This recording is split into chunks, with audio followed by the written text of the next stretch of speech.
Blessed Northern Summer. This is your friend Lawrence sharing the Word of God today. In 1 Corinthians chapter 10 verse 13, ang sabi doon, no temptation has overtaken you but such as is common to man. And God is faithful, who will not allow you to be tempted beyond what you are able, but with the temptation will provide the way of escape also, so that you will be able to endure it. This is a letter of Paul sa mga taga-Corinthians. At sinasabi niya dito, yung nangyari nung time ng mga Israelites, nung sila ay lumabas sa Egypt, isinulat yon as an example for us para hindi natin gayahin. So marami doon ng mga ginawang mga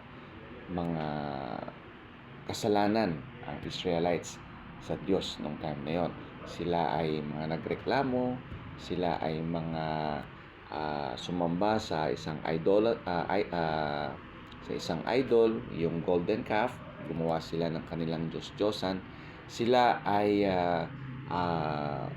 nagkaroon ng immorality sa mismong camp, no? Nagkaroon sila ng immorality, and God was not pleased with that. He was angry. That's why they wandered in the wilderness for 40 years.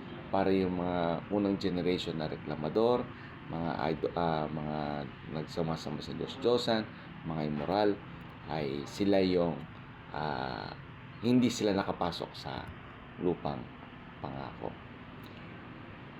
This is an example for us that we may not follow them. Kasi isinulat yan para wag nating gayahin, para tayo ay matuto sa kanilang mga ginawa. So we can be idolaters, mga sumasamba sa Diyos-Diyosan, at hindi lang po mga imahe ang Diyos-Diyosan, marami pong Diyos-Diyosan. Pwedeng trabaho, pwedeng negosyo, pwedeng asawa mo.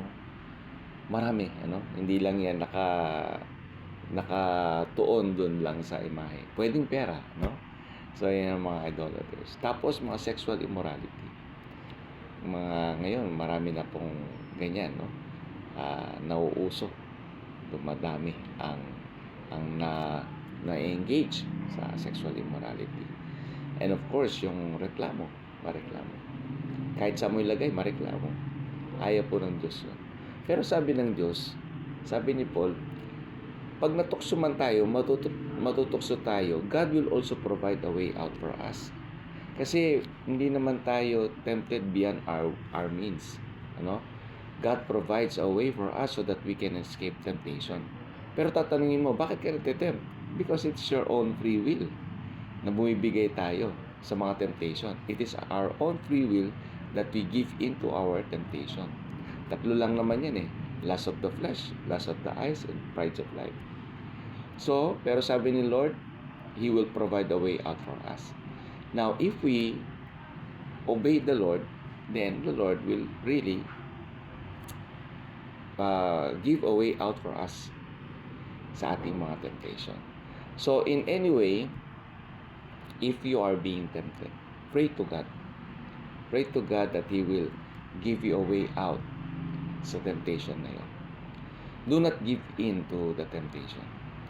Because of our free will, kaya tayo bumibigay dun sa temptation na yun. So let us always use our free will to obey the Lord, and not to follow our desires. And so today, my friend, I would like to pray for those who are listening right now, that we might avoid temptation and God may provide a way out for us when we are tempted. Let's pray. Dakilang Diyos at mapagpalang Ama, tunay po kayo ang Diyos na mapagpala at mapagbigay, ang Diyos na higit sa sapat, ang Diyos na makapangyarihan sa lahat.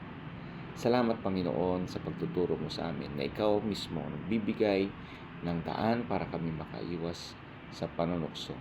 Lord, we pray, Father God, let our free will be used to obey you, Lord, and not to submit to our lust sa mga temptations na nararanasan namin. We declare, Lord, that in Jesus' name we are saved and we are given the way to escape our own temptation. Salamat, Panginoon. Thank you for everything. In Jesus' name, amen. My friends, do not forget to write your prayer requests in the comment section below para may panalangin namin kayo ng tuloy-tuloy. Again, this is your friend Lawrence declaring that Northern Samar is blessed. In Jesus' name.